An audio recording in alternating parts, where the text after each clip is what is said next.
അസ്സലാമു അലൈക്കും. ചോദ്യം അടിമത്തവുമായി ബന്ധപ്പെട്ടതും യുദ്ധത്തടവുകാരായി പിടിക്കുന്ന സ്ത്രീകളെ ലൈംഗിക ബന്ധം നടത്താം എന്നത് ഇസ്ലാം നിർദ്ദേശിക്കുന്ന ഒരു കാര്യമാണോ?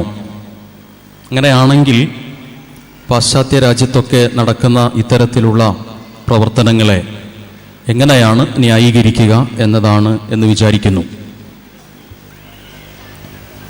വളരെ ആനുകാലിക പ്രസക്തമായ ഒരു നല്ല ചോദ്യമാണത്. ഇവിടെ നമ്മൾ മനസ്സിലാക്കേണ്ട ഒരു കാര്യം, അടിമത്വം എന്ന ഒരു സംവിധാനം ഒരു നിലയ്ക്കും പ്രവാചകന്റെ കാലത്തോ മറ്റോ ഉണ്ടായിരുന്നതുപോലെ ലോകത്ത് എവിടെയും യഥാർത്ഥത്തിൽ നിലവിലില്ല. അടിമത്വം എന്ന് പറയുന്നത് അതൊരു വല്ലാത്തൊരു മാനസികാവസ്ഥയാണ്. അടിമ സ്ത്രീകളുമായി ലൈംഗിക ബന്ധം നടത്തുക എന്ന് പറയുമ്പോൾ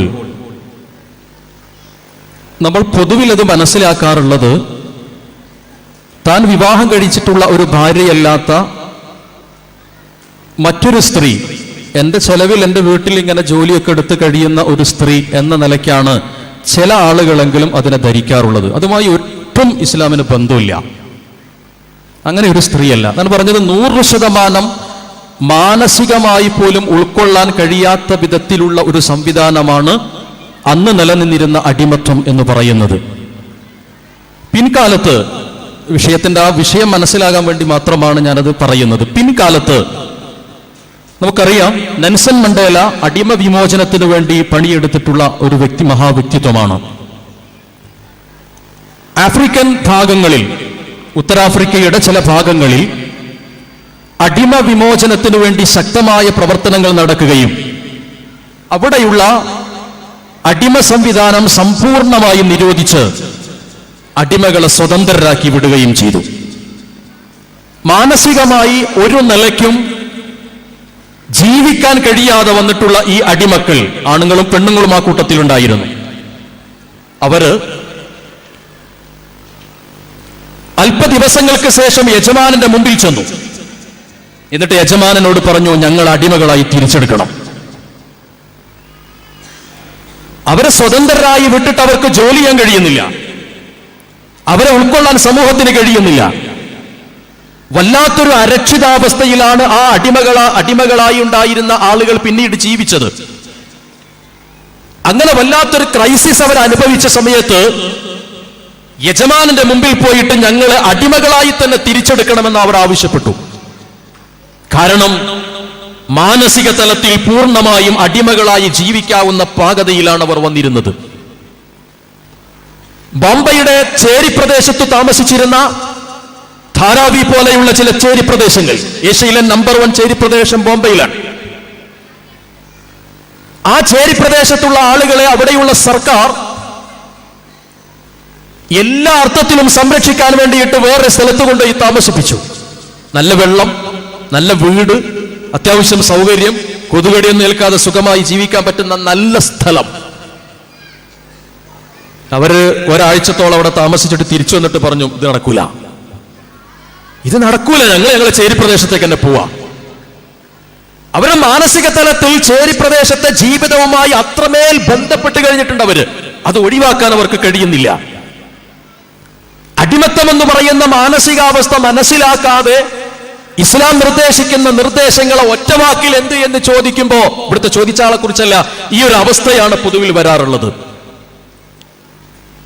യാചകന്മാരായി വരുന്ന ആളുകളെ അയാളെ സ്വകാര്യത്തിൽ വിളിച്ചിട്ട് ഞാനൊരു ജോലി ഏർപ്പാടാക്കി തരാം, ഇത് നിർത്തുമെന്ന് ചോദിച്ചാൽ ഒപ്പം സമ്മതിക്കൂല. അയാളെ മാനസികാവസ്ഥ അങ്ങനെ ആയിപ്പോയിട്ടുണ്ട്. ഇസ്ലാം എന്തുകൊണ്ടാണ് ഒരു അടിമ സ്ത്രീയുമായി ഔമാമലക്കത്ത് ഐമാനുക്കും എന്ന് പറയുന്ന അർത്ഥത്തിലോ യുദ്ധത്തടവുകാരായി പിടിക്കപ്പെടുന്ന ഘട്ടത്തിലോ വരുന്ന സ്ത്രീകളെ അടിമകളായി മാറ്റിയതിനു ശേഷം അവരെ ലൈംഗിക ബന്ധം നടത്താൻ അനുവദിക്കുന്നത് എന്ന് ചോദിച്ചാൽ, അടിമ വിമോചനത്തിന്റെ ഏറ്റവും മാനസികമായൊരു തലമാണ് അവിടെ സംവിധാനിച്ചു കൊടുത്തത്. ഒരു സ്ത്രീ എന്റെ പൂർണ്ണമായ നിയന്ത്രണത്തിൽ അടിമയായി കഴിയുമ്പോൾ ആ സ്ത്രീയുമായി ഞാൻ ലൈംഗിക ബന്ധത്തിൽ ഏർപ്പെടുകയും അതുവഴി അവൾ ഗർഭവതിയാവുകയും ചെയ്യുന്നതോടുകൂടി പൂർണ്ണമായും അവൾ എന്റെ ഭാര്യയായി പരിഗണിക്കപ്പെടുകയാണ് ചെയ്യേണ്ടത് എന്നതാണ് ഇസ്ലാമിന്റെ നിർദ്ദേശം. ഒരു സ്ത്രീ അടിമയാകുന്ന സന്ദർഭത്തിൽ ഉടമയോടുള്ള ബന്ധം അവൾക്കില്ല.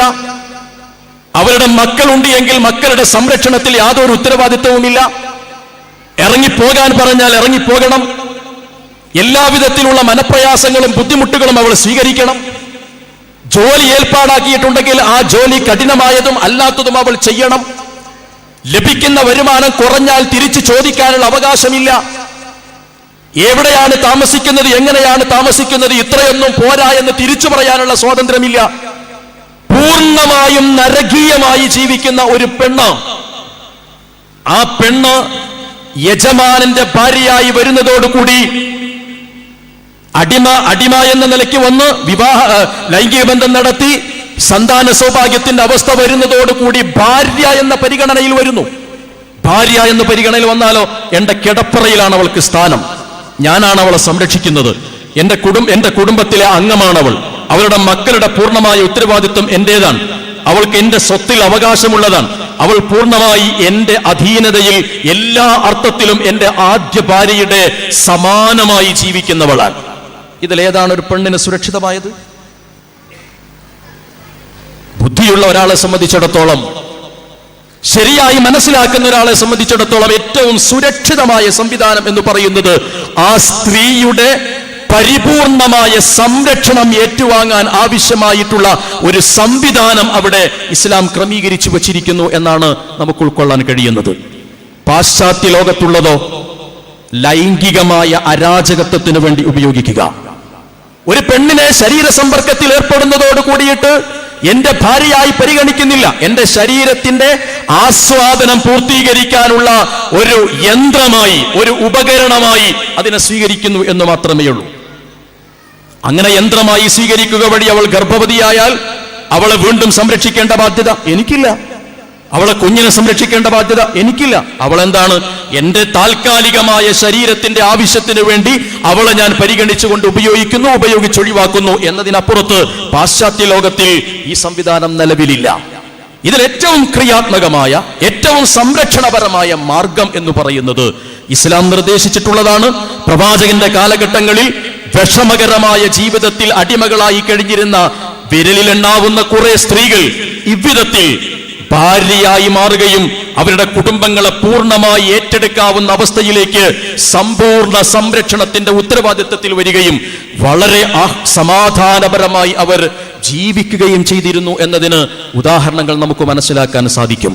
അടിമ വ്യവസ്ഥ എന്ന് പറയുന്ന മാനസികാവസ്ഥ നിലനിൽക്കുന്ന ഒരു വ്യക്തിയിലും നിലനിൽക്കുന്ന ഒരു സ്ഥലത്തും മാത്രമാണ് ഇതിന്റെ പൂർണ്ണമായ അളവിൽ അതിന്റെ വസ്തുതയെ നമുക്ക് ബോധ്യപ്പെടുക. ലോകത്ത് അങ്ങനെ ഒരു സംവിധാനം നിലനിൽക്കാത്തത് കൊണ്ട് തന്നെ അത് നടപ്പിൽ വരുത്താൻ വേണ്ടിയിട്ട് ഒരു പെണ്ണിനെ പിടിച്ചെന്റെ അടിമയാണ് എന്ന് പറയുന്നതിനോട് ഇസ്ലാം 100% എതിർക്കുന്നു, വിയോജിക്കുന്നു, വ്യഭിചാരത്തിന്റെ പരിഗണന കൊടുക്കുകയും ചെയ്യുന്നു.